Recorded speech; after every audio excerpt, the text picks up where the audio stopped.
Hi, I'm Jacques Pépin and I'm cooking at home. Chili with red beans. It was many years ago. One time someone gave me the recipe for the warden of San Quentin prison for the chili and beans. Of course, the classic Texas one only has meat. Here I have the red beans, which is classic too. So I have half a pound of ground beef here and 4 cups of water. I have a couple of slices of bacon here. I'm going to cut into little pieces like this. And of course, you can cook beans in a pressure cooker. It goes faster. You can also soak them overnight. It helps a little bit in the cooking, but I like to start them cold like this. So I have half a pound of beans I'm going to put here, which is 1.5 cups. And what I'll do, I'll wash them a little bit, you know. You never know. 1.5 cup, that's it. Okay, so this is the beginning of my chili. And I'm going to put in there 1.5 teaspoons of salt. Make sure that if you start, as I do there, you start them with cold water, not boiling water. It toughens them.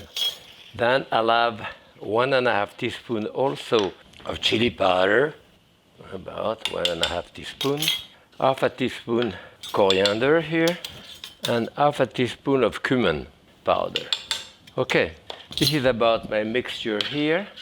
I'm going to bring that to a boil and cook them gently, covered for 1.5 hours. And then the garnish you can prepare ahead. I have here, I like to put in there either tomato, or in that case I'm putting red salsa. Red salsa now come in jar or fresh, like tomato. I have a little bit of celery here, about probably 3/4 cup, and about probably 1.5 cups of onion,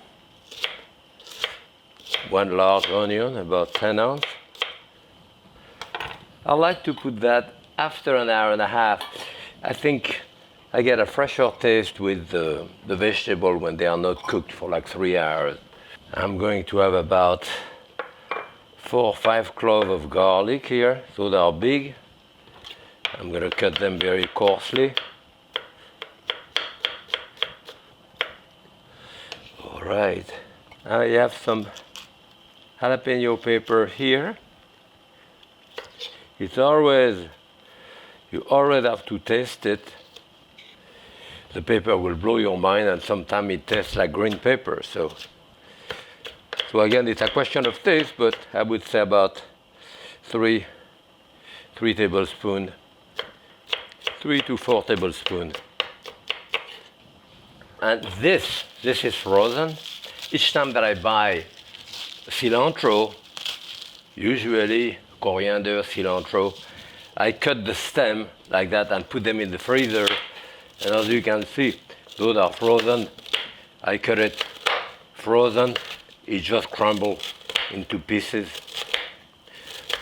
But that's a lot of taste. And it's my wife who showed me how to put that into any type of beans dish. We put cilantro in there. So here, probably 1/4 cup of cilantro stem frozen. So my chili has been cooking for 1.5 hours now, as you can see, the beans. But the beans are still tough, I can see that. Now the rest of the garnish that we put in there. You bring that to a boil, and that will cook again on low heat for another hour.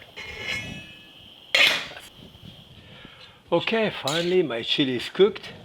So 1.5 hours. Then we put all the seasoning in it, and I cooked it another 1.5 hours.